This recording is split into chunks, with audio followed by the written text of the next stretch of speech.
Mic check 1 2. It's the Y2K collector, and I'm back. What do you get that person who's a gamer and loves retro games but doesn't want to pay the price for retro games? Well, you get them games that are on the Nintendo Switch that will give them that same nostalgic feeling, and you can luckily pair a lot of those Nintendo Switch games with like an original SNES or NES controller to give them something as close as possible to that nostalgic feeling that they would get if they were playing on the original console. Well, I've got about 12 games here that will give any old school gamer that same nostalgic retro feeling when they play some of these modern Nintendo Switch games. And so I want to go through these 12 games that I think you may want to get for someone who comes from the old school Contra, Ninja Turtles, Batman era. Starting off, we've got, of course, a shoot 'em up, because you know I love my shoot 'em ups. And this is Jamestown. Jamestown is a modern retro take on a shoot 'em up where you play as this dude who's basically just driving like this modern age chariot that's equipped with these blasters. You've got two different types of ways you can shoot your gun. You have more of like a straight beam, which does more damage. And then you've got like a spread shot, obviously, which covers more territory. I do like this game because this is one of those shoot 'em ups that takes up the whole screen. So it doesn't kind of give you this more cave style shooter setup. It really just takes up the whole screen, and you can kind of like, there's a lot of playing field. There's a lot of room to work with here in this shoot 'em up, which I don't really see on a lot of shoot 'em ups these days. Especially the remakes from like, the classics like the R-Types and the Darius, not so much the Darius Gaydens, but like the Vasara collections and a lot of the CKO ones. I think that this is I think the colors in this game are really cool. I don't know if this is necessarily bullet hell. It can get bullet hell-ish at times, but I think the way you can power up all your weapons, the level ups in this game, I think the layout, it's a really beautiful game. Jamestown is a good one, and I would definitely recommend it for anyone who's into that cool, like classic top-down shooter style. This will definitely give them that reminiscent feeling. Okay, next up is the Friends of Ringo Ishikawa. So this kind of, for me, feels like a beat 'em up that you would play on the NES. I have a copy of the Mighty Final Fight on the NES, and when I play this game, because I did download it at first, it kind of gave me River City Mighty Final Fight vibes. Of course, with the beautiful updated graphics of the Nintendo Switch, as you can see there. So if you have anyone that comes from that NES beat 'em up era, that Double Dragon era, that River City era, I think the Friends of Ringo Ishikawa is definitely going to be one that they'll appreciate. It's a pretty cool story. Graphics are great. And it's just a really cool beat 'em up. And that's the era that I come from. So I would definitely recommend this one to anyone who's into that genre. Celeste is a pretty cool action RPG game that came out a while back. It's gotten a recent re-release. I still have my copy that I got back, I think in 2019 or either 2019 or 2020. So this is a pretty cool game.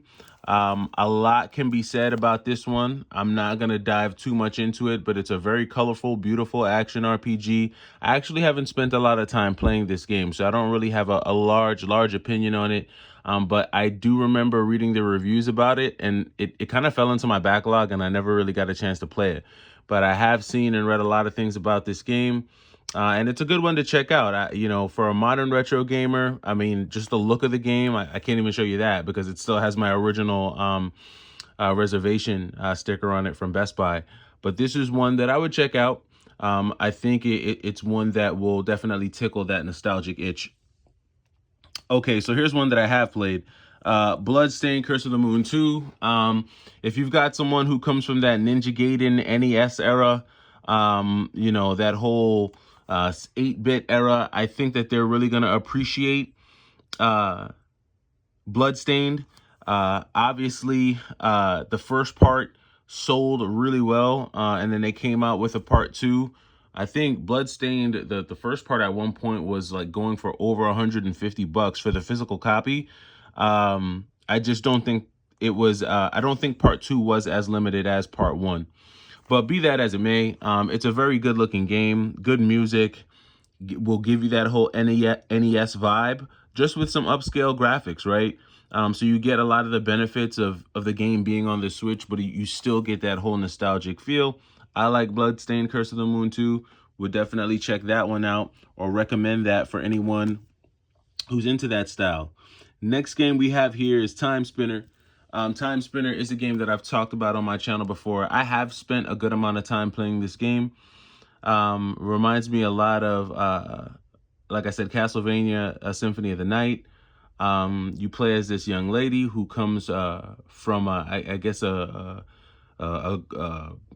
family that has like these powers and she's learning to wield these mystical balls that she uses to control certain elements, and you can equip them with blades, with fire, with different elements to attack the different enemies you'll encounter.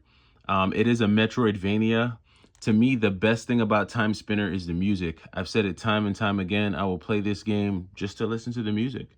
Very good music in the game, but it does have really good gameplay too. Like the controls in this game are tight. The platforming and the action is good in this game. So I like this game. Has an interesting story, right? So I would check this one out. Time Spinner is definitely one that like a modern retro gamer will appreciate if they appreciate the Castlevania Symphony of the Night games. Then next up we have Battle Princess Madeline. So there were two versions of this game. There was the Battle Princess Madeline, and then I think there's Battle Princess Madeline Royal Edition. I got the Royal Edition straight from Limited Run. This game got, I think, a Limited Run release and a release in Best Buy. And I did spend some time playing this game when it first came out. This is another one of the ones that I downloaded. I would say that this game plays mostly like Ghouls and Ghosts. So if you played Ghouls and Ghosts, this plays a lot like Ghouls and Ghosts, just with the level design and, the character design, the attacks that she has, the way just all of it really. I didn't play a ton of it. I don't think I made it past the first level when I played this, and the last time I played it was a while back.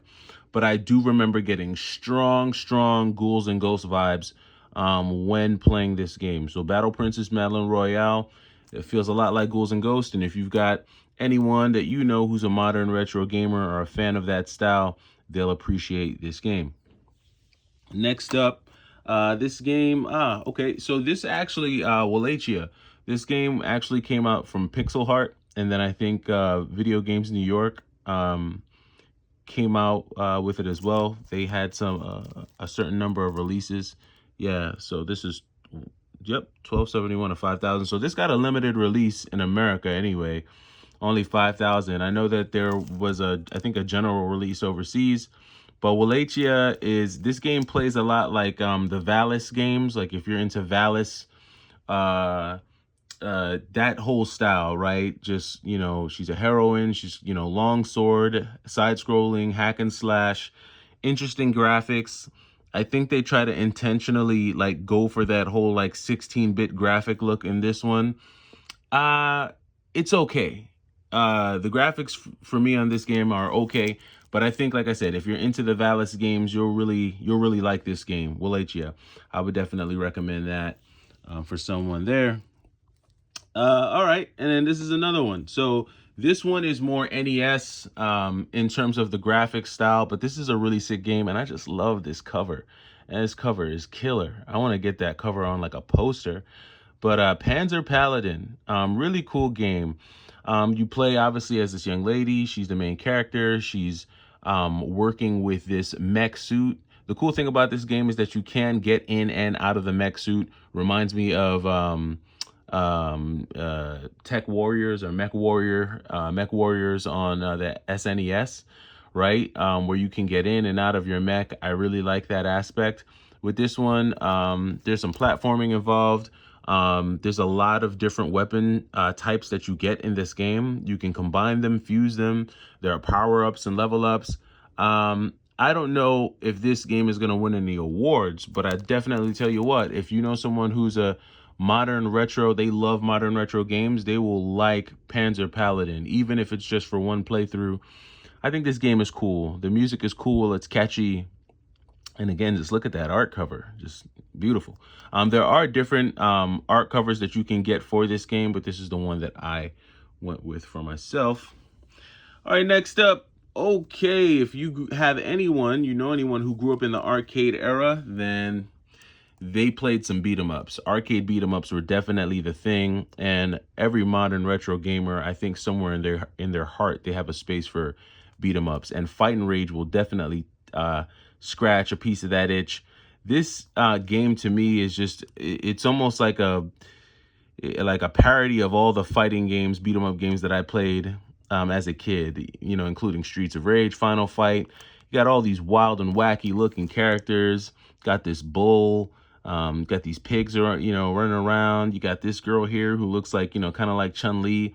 It just looks like they stole like they just kind of fused a bunch of ideas from a bunch of different fighting games and beat 'em up games. But Fight and Rage is a really cool one. The music is good. Beat 'em up action is pretty cool. Didn't play a ton of this one, but this too will definitely wow that modern retro gamer with its explosive action. This is a cool one. Limited run at first. You could only get it through them, but then I think there was a general release at Best Buy. You could probably get this game on Amazon right now for like 25 bucks. Fight and Rage isn't anything exclusive, but it's definitely a cool one if you like beat 'em ups. All right, next one up here is Freedom Planet. Now, I remember when Freedom Planet was a game that you could get for a couple bucks at Best Buy, and then at one point during the pandemic, it just shot up. Like the price went crazy for this game. But this is kind of like a Sonic style, Metroidvania style game. Plays and feels like Sonic.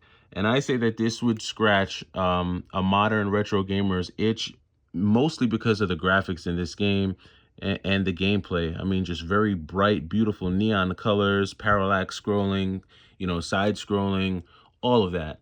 That whole, look at the characters. Freedom Planet is a very cool one. Didn't play a ton of this one. I feel like the last time I played this game, because this was when I was downloading games, was a really long time ago. Don't remember much about the story. I just know that the music and the gameplay and the graphics just took me straight back to Sonic the Hedgehog. And I'm sure you can definitely check out a video that'll give you the whole synopsis of the game and all that. But Freedom Planet is one that I would definitely check out purely off the music and the graphics. I think this one makes the list. All right. Next up we've got all right. So we've got Bloodstained, Curse of the Moon. So we already looked at Bloodstained, Curse of the Moon 2. Bloodstained, Curse of the Moon, obviously first part in an amazing series that kind of mimics a lot of those NES classics that we grew up on, including Castlevania. Mainly Castlevania. This, Bloodstained, Curse of the Moon is kind of like the modern age Castlevania. This is the release that came out from Limited Run. This was the cover that I chose. I really loved this art cover. Thought it looked really, really cool. And this is one now. I'm not sure if you can still get this on Amazon. Prices for this have actually come down. I think you can probably get Bloodstained probably for between 50 and 70 bucks maybe. I'm not sure where the price is at with this thing, but I know this game was up there at one point. But Bloodstained will definitely scratch that itch. All right, and last but not least, and this is a game that I was playing for a while during the pandemic, and yes, that is The Messenger. The Messenger, I mean, does a really good job of, just encompassing a lot of that NES magic in terms of, the art style, the gameplay, simple controls, but it somehow includes a lot of these really cool modern features and adds a little complexity to the game in terms of the little shop that you can go to get power-ups and items and weapons and things. And I just think the colors in this game, the way they did it is just really beautiful. It holds true to the pixel, like the 8-bit pixel style, while still incorporating some amazing colors. And just, when you look at, just little aspects, like little details, like the clear tiles that pop up on the floor when he walks as he goes through like the shop. I just really love those details as I played the game. Never got a chance to beat it, but did work my way through it a little bit. I'm gonna pick this back up though, because this is a cool one. There was an honorable mention. I just don't have it included here because it's downstairs in the box that I have all the games that I'm currently playing, and that is Shovel Knight. So shout out to Shovel Knight because Shovel Knight definitely deserves a spot on this list. I just didn't have it in my game room up here because I'm actually playing it. But let me know what you think. Let me know what games tickle your nostalgic itch when it comes to the Nintendo Switch, and I did not intend to rhyme that. But yeah, let me know which games you find just kind of take you back to some of those retro times. And thanks for stopping by. Let me know down in the comments. I am the Y2K Collector. Take it easy.